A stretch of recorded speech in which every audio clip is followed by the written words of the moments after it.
जो legendary investor है mister Warren Buffett, उनके गुरु रहे हैं मिस्टर बेंजामिन ग्राहम। उन्होंने अपनी बुक द इंटेलिजेंट इन्वेस्टर में ये डिफाइन किया है कि इन्वेस्टर कौन है और स्पेक्युलेटर कौन है। तो इन्वेस्टमेंट की उन्होंने डेफिनेशन ये दी है, एन एक्टिविटी जो कि बहुत ही रिगोरस है और उसमें बहुत ही ज़्यादा स्टडी करके कंपनी की बैलेंस शीट, कंपनी की एसेट्स, कंपनी की लाइबिलिटीज़, इनकम और डिविडेंड वगैरह को स्टडी करके जब हम इन्वेस्टमेंट करते हैं, जो हम एक्टिविटी करते हैं उसको इन्वेस्टमेंट कहते हैं। और इसमें सेफ्टी ऑफ प्रिंसिपल एक इम्पॉर्टेंट फैक्टर है।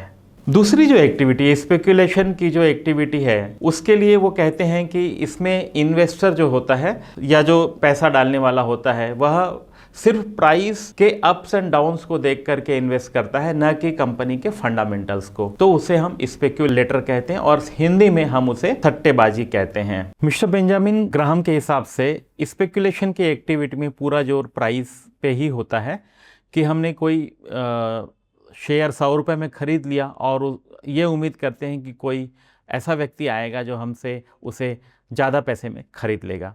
मिस्टर बेंजामिन ग्राहम का फोकस ये है कि इन्वेस्टमेंट एक ऐसी एक्टिविटी होनी चाहिए जिसमें सेफ्टी ऑफ प्रिंसिपल होना चाहिए, मतलब सीरियस लॉस को अवॉइड करना है। यहाँ पर ध्यान रखने योग्य बात है कि हम रिस्क को कंट्रोल में रखें। मेरा यहाँ पर बार बार रिस्क को डिस्कस करने का मतलब यही है कि मैंने पिछले 20 से 25 सालों में हर प्रकार की परिस्थितियां देख ली हैं और मार्केट को मुझे समझने का अनुभव मिला है। एक चीज़ और मैं डिस्कस करना चाहूँगा। जनरली मेरे पास जो लोग आते हैं, इन्वेस्टर्स आते हैं, तो मैंने ये देखा है कि कई लोग गूगल में टॉप 10 की स्कीम्स देख लेते हैं और उनको लगता है कि हम बड़ा इजीली इस चीज़ को समझ सकते हैं कि कौन सी स्कीम अच्छी है और कौन सी स्कीम खराब है। तो इस चीज़ को विस्तार से देखेंगे और रिस्क को समझने की कोशिश करेंगे।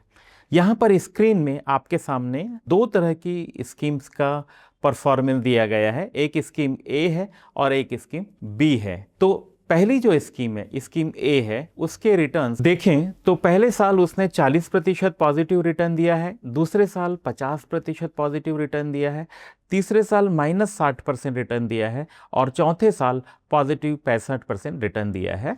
और इसका जो एवरेज रिटर्न आया है वो 23.75% का रिटर्न्स आया है। जो स्कीम बी है उसने जो रिटर्न्स दिए हैं वो है पहले साल 20%, दूसरे साल 15%, तीसरे साल 17% और चौथे साल फिर 20%। अगर इसका एवरेज करें तो 18% इसके रिटर्न्स आए हैं।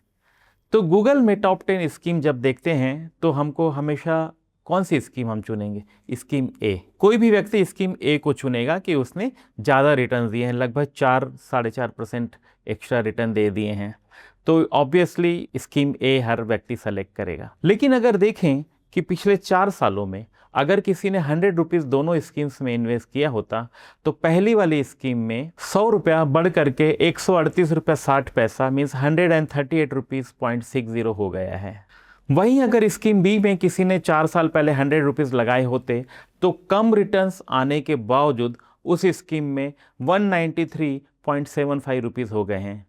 तो स्कीम बी ने रिटर्न्स कम दिया लेकिन पैसा ज़्यादा बना। इस चीज़ को जो व्यक्ति समझ जाएगा, मुझे लगता है वह एक अच्छा इन्वेस्टर बन सकता है। यहाँ पर एक और बात ध्यान देने की है कि अगर किसी स्कीम में रिस्क ज़्यादा है तो कई बार ऐसा होता है कि मार्केट के डाउनफॉल में उसमें इतनी गिरावट आ जाती है कि उसको वापस कवर करने में या तो बहुत साल लग जाते हैं या फिर शायद कवर ना हो पाए। अगर 100 रुपये का 10 रुपये या 20 रुपया हो गया है तो वापस आने के लिए आपको हर साल 100% के रिटर्न आने वाले 4 साल 5 साल तक चाहिए। जबकि अगर कोई स्कीम 100 रुपये के 80 रुपये हो गई है तो आपको मात्र 25% के रिटर्न चाहिए 1 साल के लिए। तो हाई रिस्क स्कीम को डाउनफॉल के बाद रिकवर करने में बहुत समय लग जाता है और बहुत सारी अपॉर्चुनिटी छूट जाती है।